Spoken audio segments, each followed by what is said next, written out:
Good evening. Welcome to Inside City Hall for Wednesday, November 12th, 2025. I'm Errol Lewis.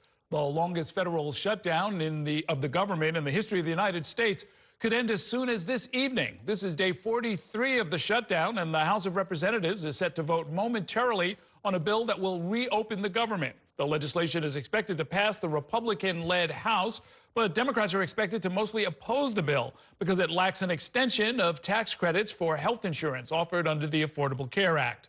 Our Bobby Kuza has been monitoring the latest developments in Washington and joins us now with more in tonight's top story. Good evening, Bob. Good evening, Errol. And we are seeing the House in session, which is something we haven't seen in a long time, 54 days, I think, since they were actually at work. Like you said, this is expected to pass. I mean, the Republicans have the thinnest of majorities in the House. But the procedural vote to advance this past 213 to 209, there may be some Democratic votes as well in favor of the legislation. So this is going to happen, we believe, in the next hour or so. And then President Trump is expected to sign the legislation possibly tonight to then reopen the government. So, you know, Democrats are not all on board with this, obviously. House Democrats have been mostly united in their opposition. They have been holding the line, but there were 8 Senate Democrats who basically defected in these last few days and gave the Republicans in the Senate the votes that they needed to advance this. But, you know, this has been sort of widely viewed as a capitulation on the part of Democrats. They didn't really get any concessions on the one issue that they said they were fighting for, which was these Obamacare subsidies. These enhanced tax credits are due to expire at the end of the year. All they really got was a promise by Senate Republicans to take this up next month. No guarantee that anything's actually going to happen. It would still then have to go to the House and to the president's desk. So there has been a lot of criticism, including of Chuck Schumer, New York Democrat. And I mean, this now goes back months. Criticism of him first earlier in the year for voting with Republicans to pass a bill at that time. And then this time, even though Schumer voted against this the other day, he was not able to keep his caucus together. He wasn't able to keep all the Senate Democrats in line. And so, again, there's talk about whether he should be removed from leadership. Some congressional Democrats have called for new leadership. And today we heard from Alexandria Ocasio-Cortez, who has been asked repeatedly about Schumer, whether she might potentially run against Schumer for his Senate seat when he's up for re-election in a couple of years. Here's what Congresswoman Alexandria Cortez had to say when she was asked about it earlier today. This problem is bigger than one person, and it actually is bigger than the minority leader in the Senate. You had 8 Senate Democrats who coordinated their own votes on this, as well as you have 2 retiring members. Many of them are also up in several cycles from now, with the hope that people are going to forget this moment. And I think what's important is that we understand that this is not just a leader is reflected as a reflection of the party. And Senate Democrats have selected their leadership to represent them. So assuming this gets done tonight, we will see the effects of the shutdown sort of begin to unwind. Federal agencies will reopen. But remember, this is only going to put this off for another few months, right? We could have another expiration at the end of January, although some federal agencies are expected to be funded until later in the year. So, as always, we might find ourselves right back here again in a similar position. Yeah, I'm curious as to, there seems to be this certainty out there that if they had simply kept the government closed for another week or two, if they collapsed the economy because the airports weren't functioning, if people weren't able to get home for Thanksgiving, that then what, the Republicans were supposed to come in and reauthorize these subsidies? That's not necessarily. I mean, that's a matter of strategy, right? I mean, this is what everyone has tried to game out. And, you know, the Democrats have come under a lot of criticism for caving here. But some of those Senate Democrats say, look, we held out as long as we could, and there was no sign that stretching this out any longer was going to extract any more concessions from Republicans. You know, and then there's a political argument that they have successfully drawn attention to this issue of healthcare subsidies, and that in itself may be a win politically for Democrats. Yeah, I think everybody's clear on who did what here. Okay, very interesting. Thank you, Bobby. We have some news from Uptown. The National Urban League has been known for its contributions to the black communities around the country for more than 115 years. Today, the organization opened a new national headquarters up in Harlem. Organizers say that the new center honors our nation's civil rights story, but also looks towards the future. In this political climate, where civil rights protections are under attack and being rolled back, and programs to promote diversity, equity, and inclusion by some are being dismantled, let this stand as a beacon. We will not relent. We will not back up. We will not turn around in our commitment to equal opportunity and, yes, diversity, equity, and inclusion. Governor Kathy Hochul and Mayor-elect Zohran Mamdani appeared together at this event after spending the weekend in San Juan, Puerto Rico. Sitting among other political power brokers today were the Reverend Al Sharpton, Senator Kirsten Gillibrand, and Goldman Sachs CEO David Solomon. Mayor Zohran Mamdani, he talks about housing. He believes in this.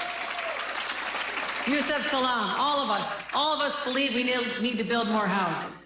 And we'll get it done. This building, this work, this organization, this leadership, it feels befitting of the legacy of greatness that so many black New Yorkers have built here in Harlem.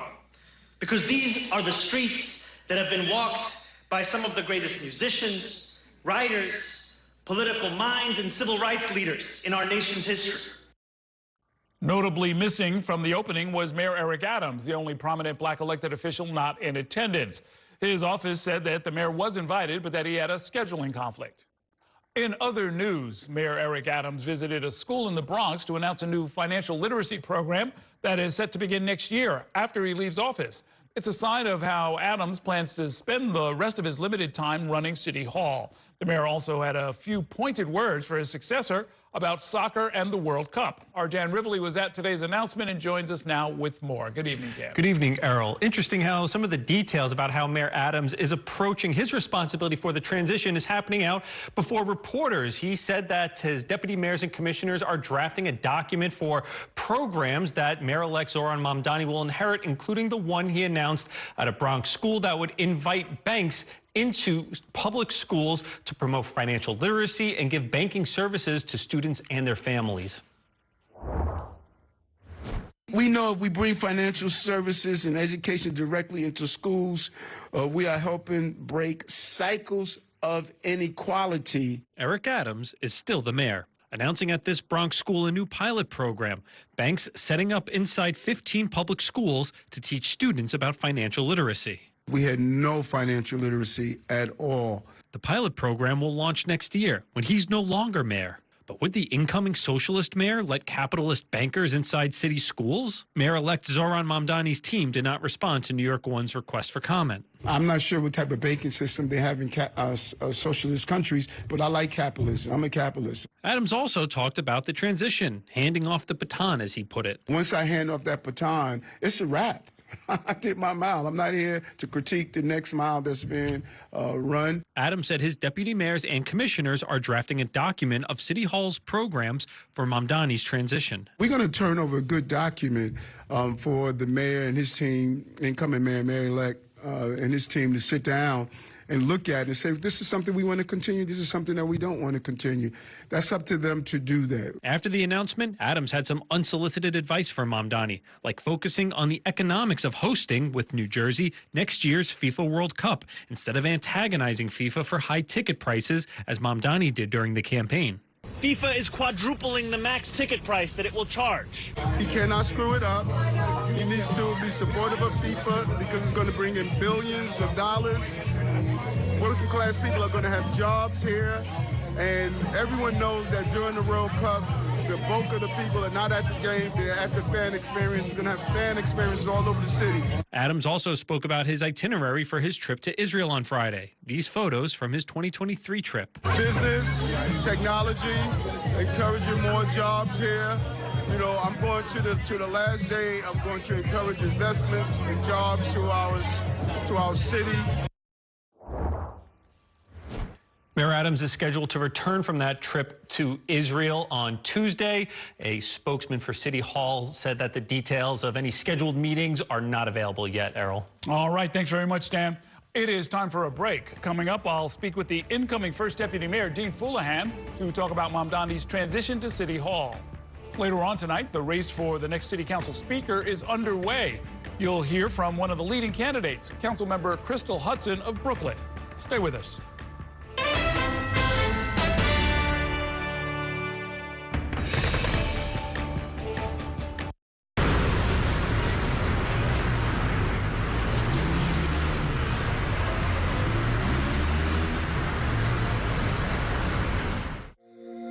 Every day tells a new story. At Mornings on One, we're dedicated to bringing you the stories that matter most to start your day. With in-depth coverage of the day's developing news. I'm Pat Kernan. Here are the stories we're following this morning. And weather updates every 10 minutes. Some morning sunshine possible, clouds take over. It's our responsibility to get you the information you need before you head out the door. Mornings on One, weekdays starting at 6 on the Spectrum News app. Free for Spectrum customers.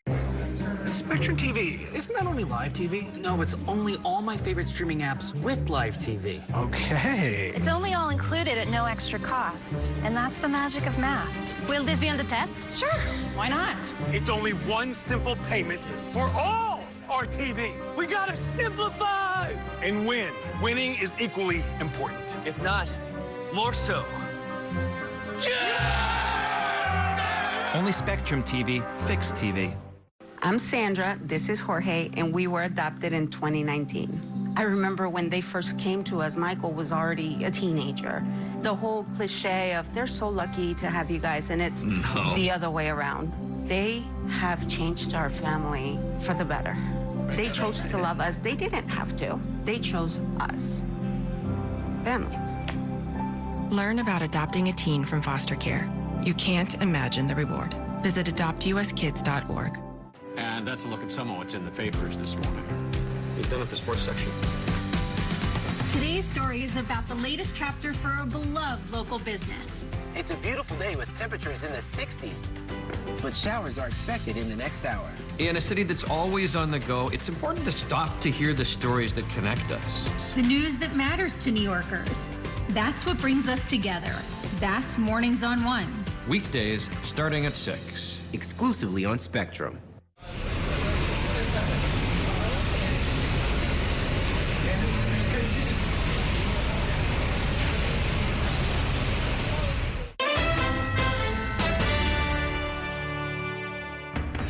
Welcome back to Inside City Hall. We're now just 50 days away from January 1st. That's when Mayor-elect Zohran Mamdani will be sworn into office. And in the coming days and weeks, Mamdani will be announcing a wide range of appointments from deputy mayors to commissioners. Joining me now to talk about the ongoing transition period and how the mayor-elect seeks to implement his ambitious agenda is the incoming first deputy mayor. Dean Fullahan is a veteran of state and city government who previously served as first deputy mayor and as budget director under former Mayor Bill de Blasio. He also held staff positions in the state assembly for 3 decades, including 16 years as a top policy advisor to the Speaker of the Assembly. Welcome back to the program. Very good to see you. Errol, always a pleasure, and I'm really happy to be back. Absolutely. Well, now, when did you get the call, and were you surprised? So it wasn't a call in that sense. We developed a relationship before the primary. In late winter, we talked about government, City Hall. I had been incredibly impressed by this campaign and the agenda that Zohran Mamdani had put forward at that time, and then we just kept continuing that. My advising the candidate and staff, and we continued to do that. So it was much more a natural progression, and I had said early on to him, whatever you need me to do, I believe in what you've outlined, I believe the crisis that you've identified, and that it can be implemented. So inside or outside, you know, I'm there to help. And something my viewers don't know, but that you and a number of other government veterans, Michael Jacobson and Mark Shaw, are part of this Center for City and State? No, it's the Institute for State and Local Government. State and Local Government at CUNY. At CUNY. Good old CUNY. Yes. Doing its job once again. Absolutely. So that even before this campaign season, you'd been talking with incoming city council members and assembly members, probably including Zoran Mamdani, right? Thank you so much for raising this, because I love having conversation about CUNY and the Institute. And after I'd left, after the end of the de Blasio administration, I joined the Institute. It's an amazing place. We've had you there. I come when you call. I come when you call. Yes. You've participated, but it's a research institute that helps the City University, helps CUNY itself on its budget and its planning, but also works with other struggling communities around the country on both criminal justice and budget and finance. But it also brings in newly elected officials, and that's where you've participated. Right. So it brings in those newly elected officials and their senior staff from New York and goes through a training program. And we've been lucky enough to have you and other experts come in and talk to them while we describe what's the budget of the state, what's the budget of the city, what can you learn from this? What are the advocacy? What are the major issues, whether it's healthcare or education? So the Institute's it really is a wonderful place. So all of the officials who came through there, save your notes, go back and look at your notes, because school is going to be back in session in January. Correct. What are best practices when it comes to the number of deputy mayors? I know it really varies from one administration to the next. It really does. It even varies within an administration. I think the Koch administration, I know I'm dating myself, but I'm allowed to. The Koch administration went from, I think it had very few and then a huge number and then reduced it again. It's what it works for each mayor, and it's comfortable in the span of control. Look, we've identified that we have, because it's such an ambitious agenda, let's break it down, right? The mayor-elect has been very clear. We're going to make the city, we have operational responsibilities. We're not going to lose those. We're going to do them. We're going to do them better. We have very clear policy goals on affordability that we have to implement. We can implement. We're going to have to negotiate with the state. We're going to have to work through that. So that's the policy goal.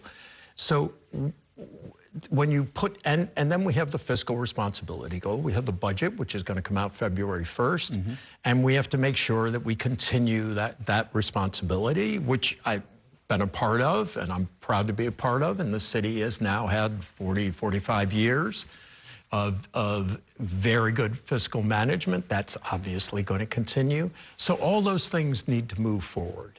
You've been part of really, really tough budgets, mostly during your Albany years. Yes. Austerity budgets, you could even call them.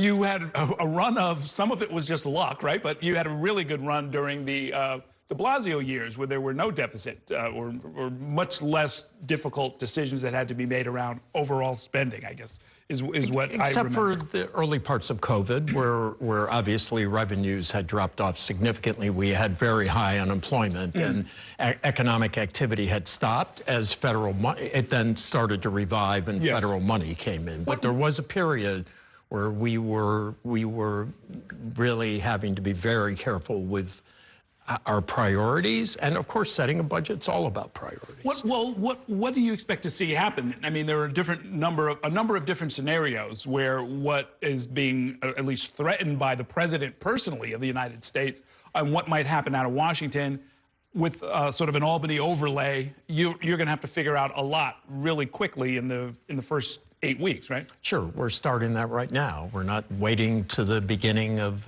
January. We're starting that process now. We're meeting with the governor's staff. We're going to be working together on an agenda. We see commonality in that agenda, right? The governor has said very much support of universal child care. It's one of the major agenda items now of both leaders, their support in the legislature. The governor did too, a child care tax credit in the last budget, so clearly there's a commitment there. Implementation is going to be difficult, but I'm quite sure working together we can figure out a way to do that. There are many Albany issues. Their budget's going to be coming out, our budget's going to be coming out, and we're going to, we know that we have a very aggressive agenda, and the implementation of it is a responsibility that we're all taking on and we're going to accomplish. So now I assume that despite what we've heard from some commentators and from, frankly, former Governor Andrew Cuomo, that you must have said and must have concluded, as you spoke with Zohran Mamdani, that his agenda is doable, that it's not pie in the sky, it's not impossible, it's not impossibly expensive. It's something that can be done within the confines of a system that you know better than almost anybody. Definitely. I mean, the answer is to that, yes. And you and I have actually witnessed many times when someone said or commented, can't be done.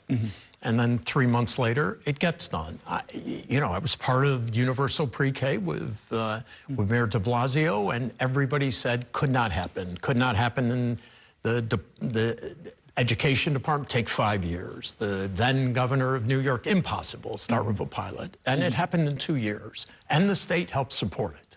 Right, right. And you're expecting a similar success here?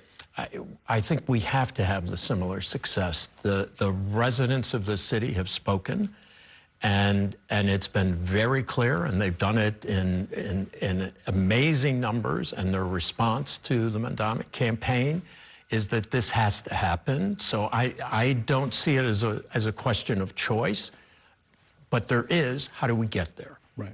I guess a final question is, what about what I think people like you think of as political noise? The actions of the president, the kind of the publicity that comes around threatening to send in the National Guard and things like that.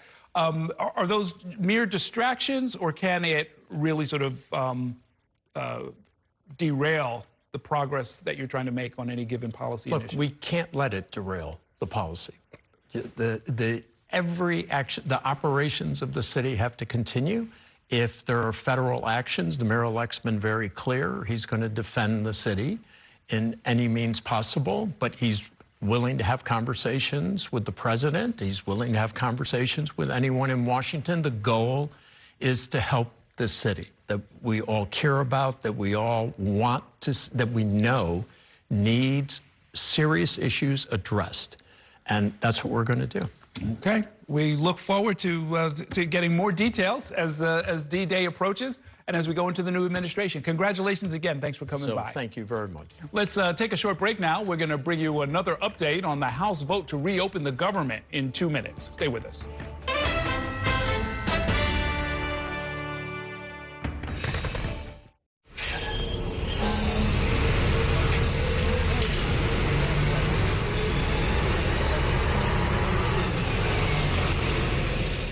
At Spectrum News, we're committed to strengthening the fabric of local communities through our reporting, with stories that inspire and news that matters on your smart TV and connected devices, streaming live 24/7, plus on-demand weather forecast to help you stay prepared. It's all there as you step outside with the Spectrum News mobile app, keeping you informed and in the know throughout your day. Spectrum News, free with your Spectrum subscription, exclusively for Spectrum customers, now available on your favorite devices. It's only a game. It's only a little rivalry. It's only a ritual. When I come home and a few generations.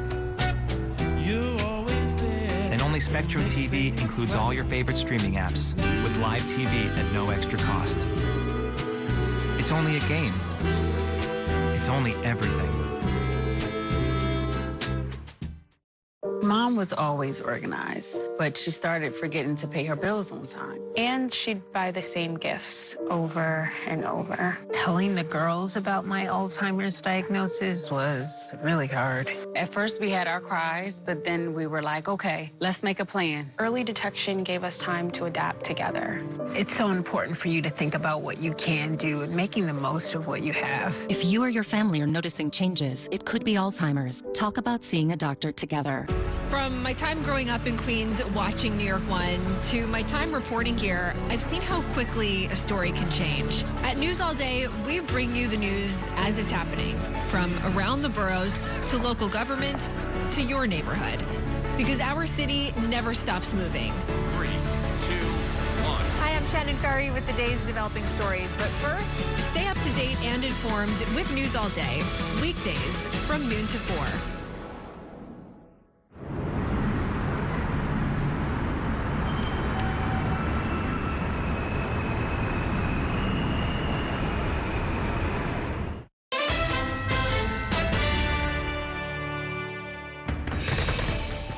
Welcome back to Inside City Hall. House Democrats today released emails sent by convicted sex offender Jeffrey Epstein. In one of those emails, Epstein wrote that President Donald Trump had, quote, spent hours at my house with one of Epstein's victims. The president has long denied having any involvement in or knowledge of Epstein's illegal activities. Spectrum News national political reporter Taylor Popolars has the latest in this report. On the same day the House of Representatives met for the first time since September, Democrats on the House Oversight Committee released documents obtained from the estate of Jeffrey Epstein. The disclosure immediately touched off an uproar. The most important thing today is the president can clear his name, as he likes to say, if he just released all the Epstein files. And right now, these documents are incredibly, I think, serious and disturbing. It is not a coincidence that the Democrats leaked these emails to the fake news this morning ahead of Republicans reopening the government. The documents released were emails from 2011 to 2019 that referenced Donald Trump. In a 2011 email, Epstein wrote, "I want you to realize that that dog that hasn't barked is Trump. Victim, the name is redacted, spent hours at my house with him. He has never once been mentioned." Epstein's former girlfriend, Ghislaine Maxwell, who is in prison for sex trafficking girls for him, wrote back, "I have been thinking about that." Republicans said the redacted name was that of Virginia Giuffre, who took her own life in April. She had said repeatedly that Trump was not among the men who had victimized her. And in a January 2019 email, Epstein wrote to the author Michael Wolff, "Mar-a-Lago, Trump said he asked me to resign. Never a member, ever." Of course, he knew about the girls as he asked Ghislaine to stop. White House Press Secretary Caroline Leavitt said Democrats, quote, selectively leaked emails to, quote, create a fake narrative to smear President Trump. These emails prove absolutely nothing other than the fact that President Trump did nothing wrong. Epstein died by suicide in 2019 in his jail cell as he faced charges of sex trafficking minors. The president has long acknowledged he and Epstein were friends until they had a falling out in the early 2000s, years before Epstein faced any charges. Trump has never been accused of wrongdoing in connection to Epstein, but he has been criticized for campaigning on releasing the Justice Department's Epstein files, but then, after returning to office, declaring people should move on without them. This is a Democrat hoax that never ends. A new Democrat was sworn into Congress Wednesday, and she is the last signature needed for what's called a discharge petition that forces the House to vote on compelling the Justice Department to release the Epstein files. That vote is likely to happen after Thanksgiving. Reporting in Washington, Taylor Popolars, Spectrum News. It is time for a break. Coming up, I'll speak with Brooklyn Council member Crystal Hudson. She's running to replace the departing City Council Speaker Adrian Adams. Stay with us.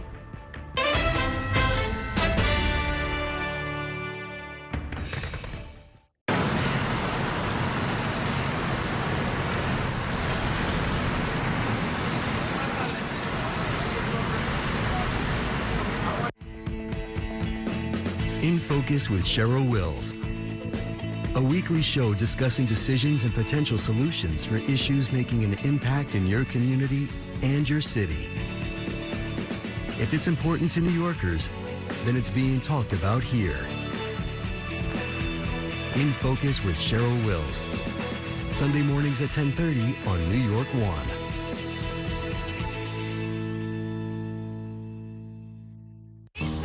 It's only a slice. It's only made possible by Spectrum, connecting businesses of all sizes, like small businesses, instantly serving up orders and inventory on the Spectrum Fiber broadband network, and factories, seamlessly connecting to farmers in the field with tailored solutions that always deliver. It's only a slice. It's only everything. Get your business free fiber-powered internet forever. Call to find out how. I'm Chris Jakimick. I served in the United States Air Force, and I deployed 3 times. So in 2017, I was serving as an Air Force First Sergeant. Our motto in that role is, my job is people, everyone is my business. But unfortunately in that year, I would lose my own brother, Lance Corporal Adam Jakimick, to suicide. The majority of veteran suicides are from guns. I store my weapons securely, not only for myself, but for my family. My service never stops. At Spectrum Noticias, we recognize that our New York City community is vibrant and diverse. Spectrum Noticias delivers balanced coverage of the stories that matter in our communities and across the country. Our journalists are based in the neighborhoods we cover, ensuring you get in-depth reporting on what's happening in the places we call home. So join us at Spectrum Noticias. We're always on, always there for you. Now available on your TV. Check your local listings. Also available on the Spectrum News app.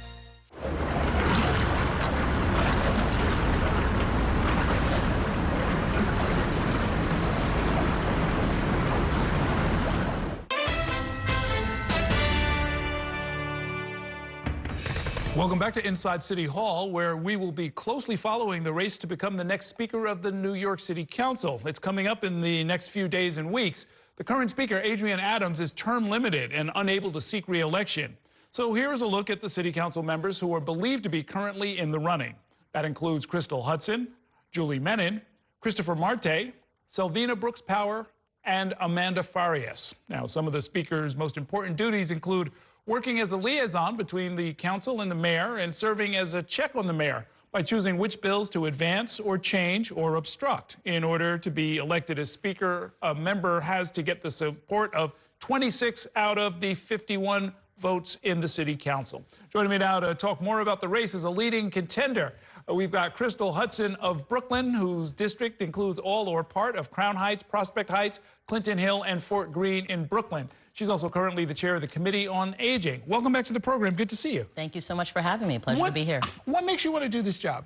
You know, we are in a pivotal political moment. I have a proven record of standing up in hard moments and supporting tough fights. Trump is, going to be attacking New York City.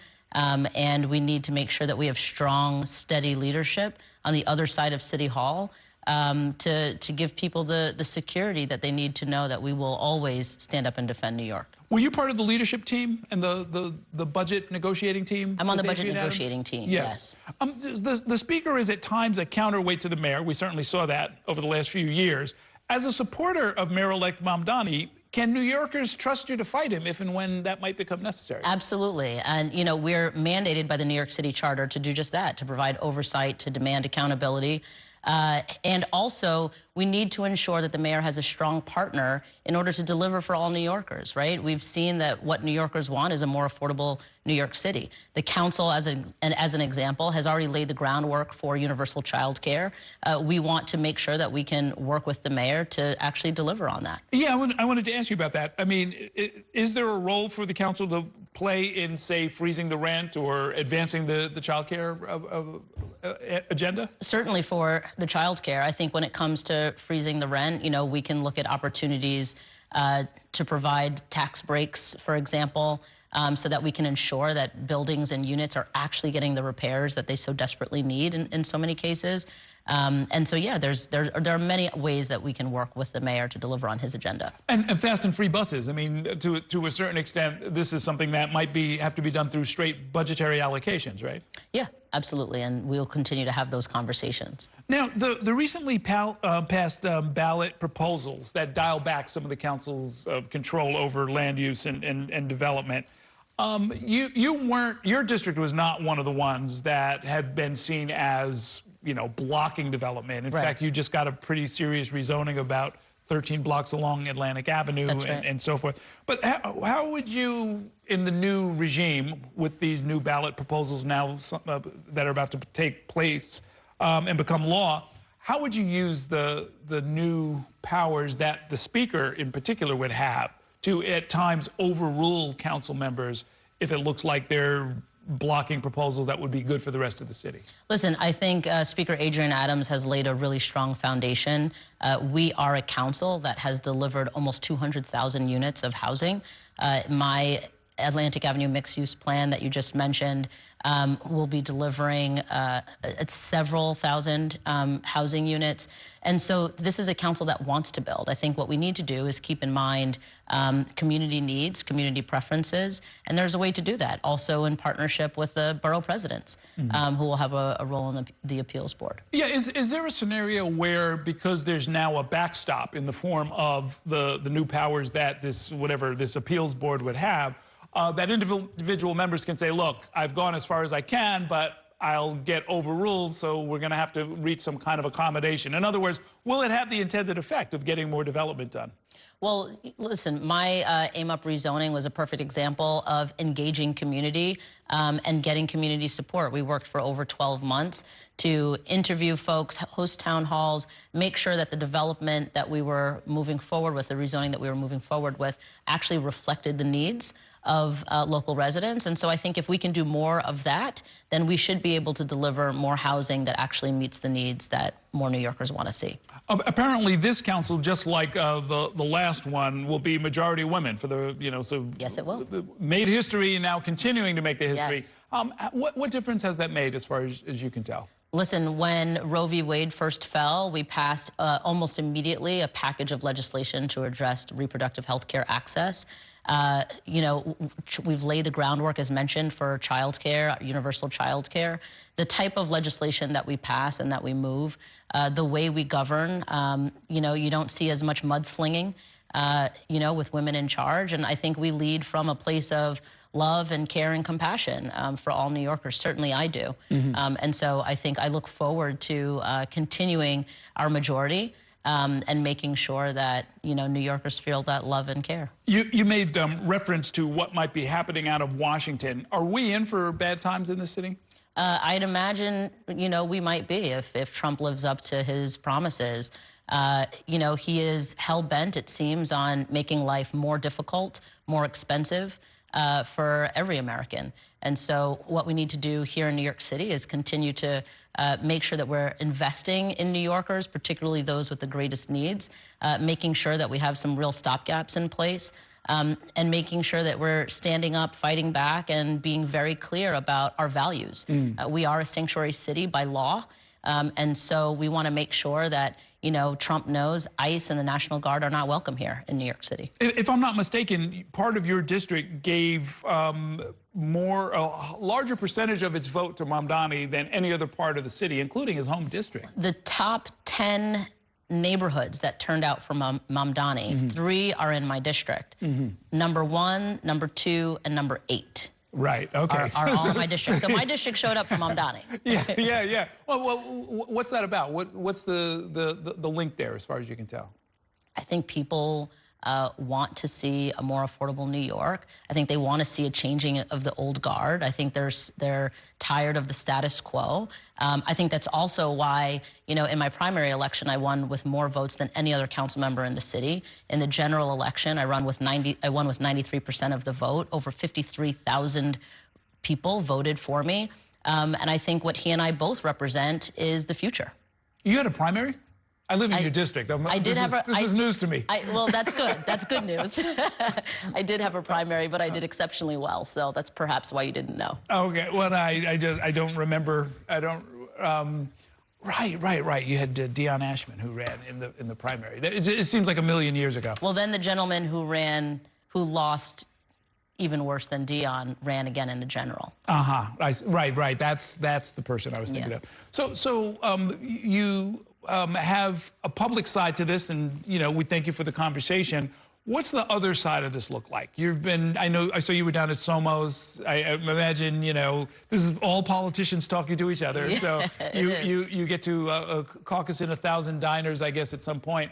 What is it that the members are looking for, as far as you can tell? I think they're looking for stability, for strength, for honesty, and integrity. They're looking for somebody who will have their back, and that's absolutely me. I'm running a campaign that's rooted in action and accountability. We need to be able to work with the mayor and get things done. We also need to be able to hold him and his administration accountable. And I also want my colleagues to be able to hold me accountable as the Speaker of the New York City Council.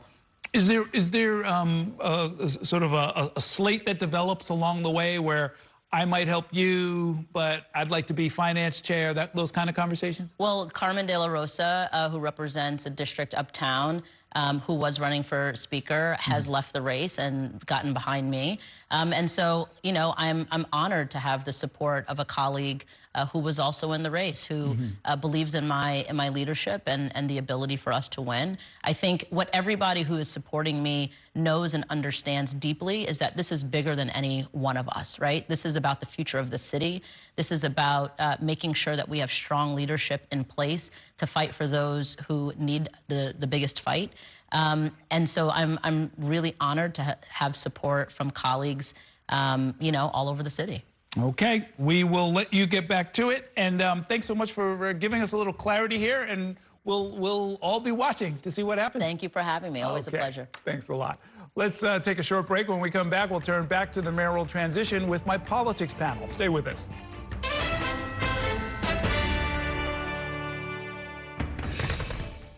The next downtown local 6 train to Brooklyn Bridge City Hall will arrive in 2 minutes.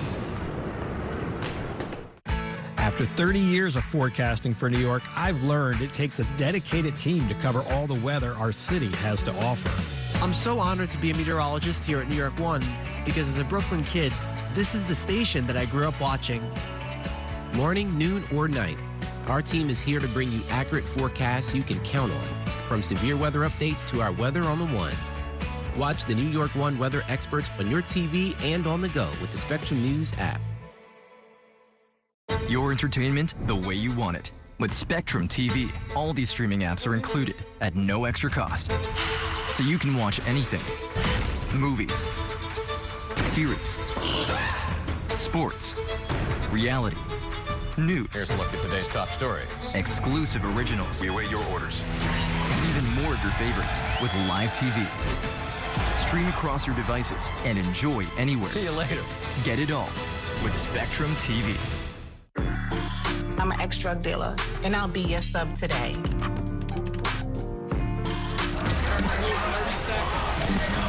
Two milligrams of fentanyl can be lethal. A lethal dose is in here. Who gets it, I won't know. It's cheap, it's potent, and it's profitable. The sad reality is fentanyl is being mixed into everything now. More kitchen now. My father was a New York City firefighter. My mission, like his, is to serve New Yorkers in a city that doesn't stop when the sun goes down. Being with New York One since the beginning, I'm now honored to join you even earlier each weeknight.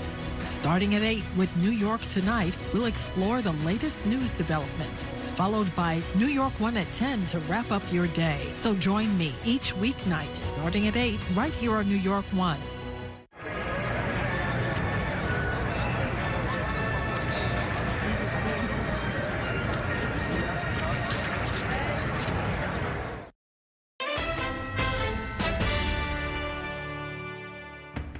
Welcome back to Inside City Hall. Mayor-elect Mamdani made his first major appointments this week, tapping Dean Foulahan to be first deputy mayor. We heard from him a little bit earlier in tonight's show. He also chose El Bizigard Church to be his chief of staff. Joining me now to talk about the appointments and much more is my weekly politics panel. Laura Tamman is a political science professor at Pace University, and joining us as he does every Wednesday is New York One political commentator Herson Barrero. Thank you both for being here. Is the choice in particular of Dean Foulahan going to quiet some of the critics? I mean, you just saw him. He seems very reasonable. He says everybody says it's impossible until it's not. And we're gonna pick up the garbage, keep the streets safe, and do everything else. But we're also going to do, he said, the people have spoken. We're going to do what the voters have asked us to do. Yeah, I think he represents someone who has a lot of experience in government, but not necessarily somebody with his own agenda, somebody who can really implement what the mayor wants to do. So it seems to me like a great choice, especially in balance with the chief of staff that he's selected. Yeah. I like the fact that we thought that this administration, besides the socialism, McCammons, and stupid stuff that I'm not really concerned about, and most New Yorkers aren't either, the other stuff was no negative, the anti-Semitism, the charges against him. But the fact that he's a young person selecting one of the oldest, I never thought he would select a person into their 70s. And Dean is going to be 75 January 27. Okay, so that gives me hope with a young person who he actually trusts. And she'll be able to feed off of that. But the climate is different. When Dean was there, this is a whole different legislature, a whole different city council with a more progressive agenda that I just don't know how he'll be able to adapt to fit that agenda. But he does know how to deal with politicians. I mean, he dealt with the legislature with Bill de Blasio, and he has ample experience. So I think I'm positive about it. I want to be positive. Let's see what he does. And I'm waiting till, actually, I'm giving him a break until April 10th of 2026. I'm already there. That's the first 100 days. Let's see how he gets there. You know, by the way, he's the one that they should be afraid of. All of the critics of this administration, that man is the one they should be afraid of, because if he just gets up and implements all of the things calmly, professionally, and with the expertise that he has showed us over the years, it'll, you know, it's sort of like pre-K, which universal pre-K, which was supposed to be impossible. But he's not the mayor. He's not the mayor, though. Well, we'll see what they can get it. Well, let's see if we can get it done. Let's talk about a new alliance that seems to be developing. Governor Kathy Hochul and Zohran Mamdani have already had several joint appearances since Election Day. That includes today at the National Urban League's new headquarters. They were together down in Puerto Rico as well at the Somos Conference. But Hochul also recently threw some cold water on one of the key proposals by Mamdani, those fast and free MTA bus rides. However, she says she is looking at expanding a universal child care program statewide that would face a $15 billion price tag. She didn't blink at that. So are we seeing the first kind of political deal maybe between the two of them? Like, yeah, we'll give you the child care, buses, maybe not so much. I think that Kathy Hochul is going to be for a major surprise. She's in for a major surprise because the one controlling how she gets reelected or even nominated, the process of it, there is going to be a primary. It's going to be dictated by the policies that come out of the Mamdani administration and going statewide because of what we have going with the criminal in chief in Washington, D.C. It's going to be Mamdani's agenda, not hers. She's in for a surprise. She may be governor, but she's not that powerful, not next year. I also think she's going to face pressure from city lawmakers, legislators, whose constituents are going to be calling, saying where are the free and fast buses. So I think she's going to have more than Mamdani to have to answer to about that. You know, interestingly, the Fair Fares program, which is a step in this direction, apparently is really paid for by the city. I mean, it's not the state, right? So we've already taken a step toward, you know, at least a means-tested radical reduction in fare prices. And we've been doing it for years now. Let's talk about something else. Earlier this week, Melissa DeRosa, a top advisor to Andrew Cuomo, told me that the ex-governor knew his bid as an independent candidate would be tough, but that it was an important fight to have on principle. Here's a little bit of what she said. Zohran Mamdani would have sort of this runaway coronation, that none of his ideas would be contested, that he wouldn't be held accountable for any of his previous statements or for any of his beliefs that we found offensive on some level, particularly regarding Israel and stoking anti-Semitism. And we thought that it was a war worth waging, not because we would necessarily win, but because if we didn't do it, we thought that people would take all the wrong lessons from what happened in the primary. So you're both laughing. She's not saying they weren't trying to win, but she is saying that they wanted to wage a fight on principle. Does that signal that Andrew Cuomo maybe isn't done? Because principles don't go away after the end of an election. Well, Lord, I hope he's done. No one knows what his principles are. I asked my students today what his message was, what his policy proposals were. No one could name a single one, except maybe more cops. He really didn't have a platform, so it really doesn't make any sense why he says he ran to further a platform. We never saw one.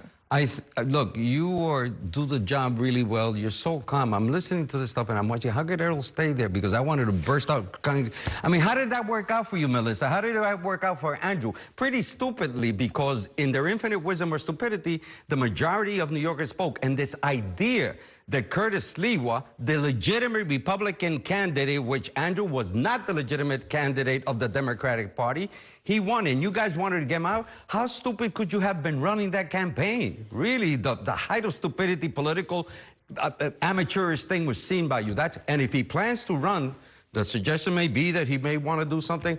I suggest you really think it over. Not with this D team that you have, because Melissa was part of the problem. Well, now, look, he got a lot of votes. I mean, he got more votes than Mike Bloomberg got. So there was a lot of energy towards something. Yes. I just don't think it's clear what that energy was for. I'm not sure that it was actually for Andrew Cuomo. They basically announced that there's a civil war going on within the Democratic Party. I don't know if I would have put it that way, but if he's right, then there is going to be an ongoing fight. And to me, the question is, does he want to seriously be a part of that going forward? So what does he do, run next year?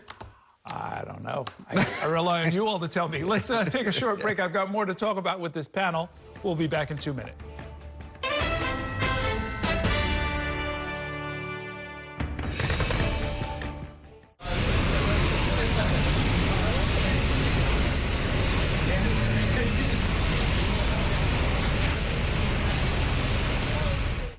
Here's the deal. People need a place to explore national issues that have an impact on their community.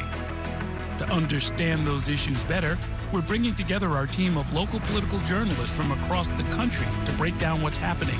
So join us every week to catch up on the key stories making a big difference across the nation and in your local community. Watch The Big Deal with Errol Lewis Friday nights at 9 on Spectrum News New York 1. Available on all of your favorite devices exclusively on Spectrum. There's an international travel plan with Spectrum that was an additional $10 a month as opposed to paying a ridiculous amount per day for roaming fees. This literally felt like my old phone carrier was reaching their hand into my wallet and just helping themselves to some of my cash. I like having no surprises when it comes to my cell phone bill. And with Spectrum, that's been the case. So it saved me a ton of money. Real customers, real savings. To see how much you can save, visit spectrum.com/save.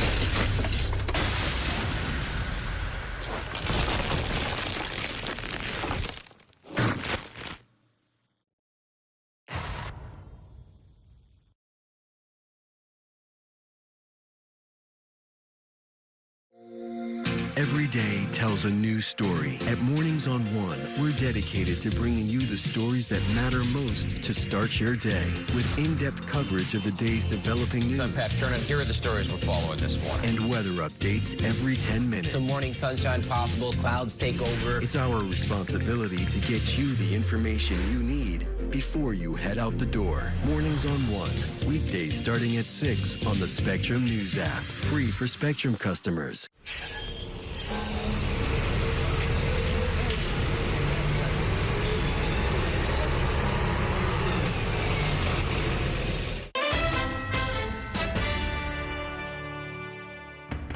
Welcome back to Inside City Hall, where I'm once again joined by my politics panel, Professor Laura Tammen and our own Herson Barrero.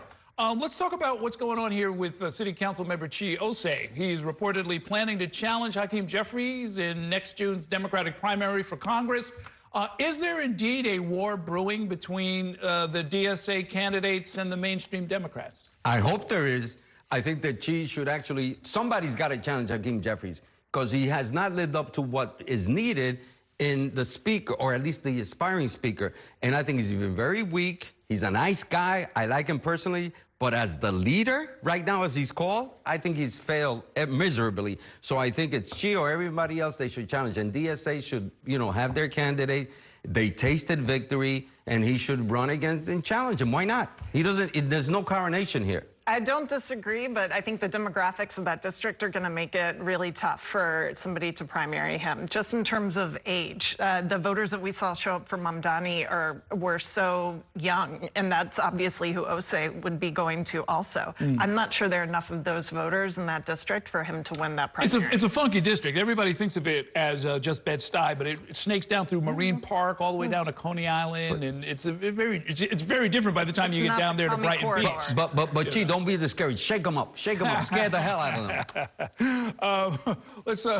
Where in the world is Eric Adams if traveling again this Friday, heading to Israel to meet with officials, business leaders, visit religious sites? This is at taxpayer expense, although the benefit to the city is unclear at this point. The mayor has also eliminated the weekly off-topic press conferences.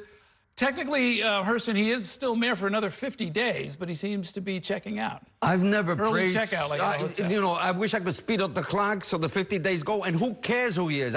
Do you really miss him? Do you really want him at City Hall? I'd rather that he be all out there. He's been irresponsible for so. I remember Tiffany Caban writing in the Daily News how he had failed us. She wasn't wrong then, the city council member, till now. Godspeed. Stay wherever. Is there a one-way ticket? Does he come back? I'd rather not have to pay for his travel. Yeah. Okay. So we'll let him stay. No coming back. How's that? All right. Very interesting. And finally, Elise Stefanik, the congresswoman from upstate, has announced her candidacy for governor in a video. Here's a little bit of what that looked like. Worst governor in America. Kathy Hochul made New York the most unaffordable state in the nation, crushing families with sky-high taxes, unaffordable rent, soaring energy costs, and record-high grocery bills. And cozied up to a defund the police, tax-hiking, anti-Semitic communist. Jesus. A little over the top there, but, there you go. The very next day, the chair of the state Republican Party endorsed her. But then Bruce Blakeman, the Nassau County executive, began rounding up support and says that he might make a bid for the nomination. Who's the stronger candidate? Is Hochul actually vulnerable? What do you think of all this? I think that Hochul will be tough to beat in a midterm year when the Republicans are holding all the other three branches of government. Normally we see the party in power lose seats in power. So I would expect her to be okay, but she should definitely mount a spirited fight. I hope that she has a primary. I think it's needed to shake her up. If she does win, I did not vote for governor for the first time in my life. As an independent, I didn't like Lee Zeldin. I didn't like Kathy Hochul. I'm still not a fan of hers. But against Elise Stefanik, I will vote for Mickey Mouse against Elise Stefanik because her purpose in getting elected governor is to pardon the criminal in chief, the convicted felon that we have in the White House. So whoever it is, except Elise Stefanik, who is a títera, that means a puppet of Donald Trump. So anybody but. Very interesting part of my conversation with Melissa DeRosa is she's a childhood friend of Elise Stefanik. They both served in student council together. She says she's known her since she's 12 years old, and don't underestimate her. Ooh. Get the hell, come on. Look, we actually did some reporting on her. She started out as a non-Trump conservative upstate Republican and then went full MAGA. I think she just saw where the votes were, where the mood of her electorate was, and that's when she jumped on the Trump train. And I remember when the Cuomo people bringing up stuff that they were throwing at her. They were enemies. At one point, Melissa and her were dire enemies, and they said really nasty things about each other. So come on, Mela, you're trying to scare Hochul? But we don't know what's going to happen in the next year with the federal government and funding to both New York City and New York State. So a lot of things could change. Indeed. Well, Professor Laura Tamman, Herson Barrero, thank you both for a great discussion. That is going to do it for tonight's show. Thanks for watching and have a great evening. We'll see you next time inside City Hall.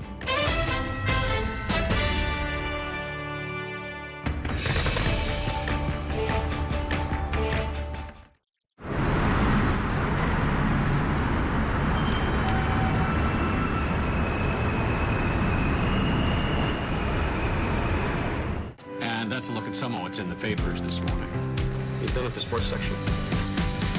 Today's story is about the latest chapter for a beloved local business. It's a beautiful day with temperatures in the 60s. But showers are expected in the next hour. In a city that's always on the go, it's important to stop to hear the stories that connect us. The news that matters to New Yorkers. That's what brings us together. That's Mornings on One. Weekdays starting at 6. Exclusively on Spectrum. Your entertainment the way you want it. With Spectrum TV, all these streaming apps are included at no extra cost. So you can watch anything. Hey, brother. Be careful. Movies. I've got this condition where I don't feel pain. You're a superhero. No. Series. There was another murder in the building. Sports. Reality. Here's to a summer you'll never forget. News. Here's a look at today's top story. Exclusive originals. We await your orders. Even more of your favorites with live TV. Welcome into First Take. Stream across your devices and watch anywhere